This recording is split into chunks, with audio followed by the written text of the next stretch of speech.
બનાસકાંઠા જિલ્લાના થરાદ નાયબ કલેક્ટર કચેરી ખાતે આજે ખેડૂતોએ પાણીની માંગ સાથે આવેદનપત્ર આપ્યું છે। વાવ થરાદ વિસ્તારના ખેડૂતો હાલ ધગધગતા ઉનાળાનો સામનો કરી રહ્યા છે। તેમની ખેતી નર્મદા યોજનાની વિવિધ બ્રાન્ચ કેનાલ ઉપર નિર્ભર છે। સરહદી વિસ્તારની માળકા, માલસણ, ઢીમા, ગઢસીસર અને વેજલપુર બ્રાન્ચ કેનાલમાં પિયત માટે પાણી ઉપલબ્ધ નથી।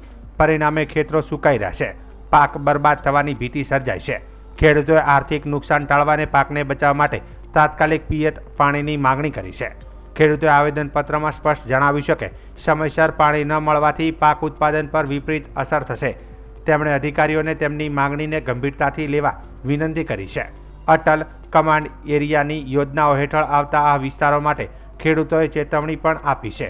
જો યોગ્ય પ્રતિસાદ નહીં મળે તો તેઓ ગાંધી ચિંધ્યા માર્ગે શાંતિપૂર્ણ આંદોલન કરવા મજબૂર બનશે તેવું જણાવવામાં આવ્યું છે। અત્યારે થરાદ નાયબ કલેક્ટર સાહેબની ઓફિસે આવેદનપત્ર આપ્યું। ખેડૂતોની માંગ છે, ઉનાળુ સિઝનમાં જ્યારે મુખ્યમંત્રી સાહેબની જાહેરાત હોય, વિધાનસભાના અધ્યક્ષ સાહેબની જાહેરાત હોય, એના પછી પાણી બંધ કરવામાં આવતા ખેડૂતોનો પાક મુરઝાતો હોય, મોટા પ્રમાણમાં ઘાસચારાનું વાવેતર અને બાજરીનું મબલક પ્રમાણમાં વાવેતર થયેલું છે।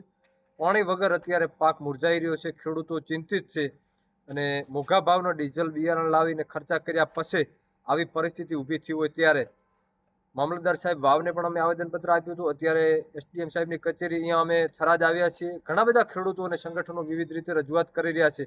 સરકારશ્રીને મારી વિનંતી છે કે તમારી રજૂઆત હતી, તમે લોકોએ જાહેરાત કરી અને એના પછી ખેડૂતોએ વાવેતર કર્યું ત્યારે આ પરિસ્થિતિ અત્યારે ક્યાંક એવી આવીને ઊભી છે કે ખેડૂતોને વહેલાસર જો પાણી મળે તો એમનો પાક બચી શકે એવી પોઝિશન છે। અને જો ખેડૂતોને પાણી નહીં મળે તો પડતા ઉપર પાટું જેવી પોઝિશન છે। ખેડૂતોએ, નાના ખેડૂતોએ 10,000થી માંડીને મોટા ખેડૂતોએ 50,000નો ખર્ચો કર્યો છે અને આ ખેડૂતો નુકસાન વેઠી શકે એવી પોઝિશન નથી। સત્વરે અમે સરકારને વિનંતી કરીએ કે તમારી જાહેરાત છે, તમે ખુદ બોલ્યા છો, એ આશ્વાસનથી ખેડૂતોએ વાવેતર કર્યું હોય તો જલ્દીમાં જલ્દી સરકારશ્રી ખેડૂતોના ખેતર સુધી પાણી પહોંચાડે એવી ખેડૂતના દીકરા તરીકે, ખેડૂત આગેવાન તરીકે વિનંતી કરો।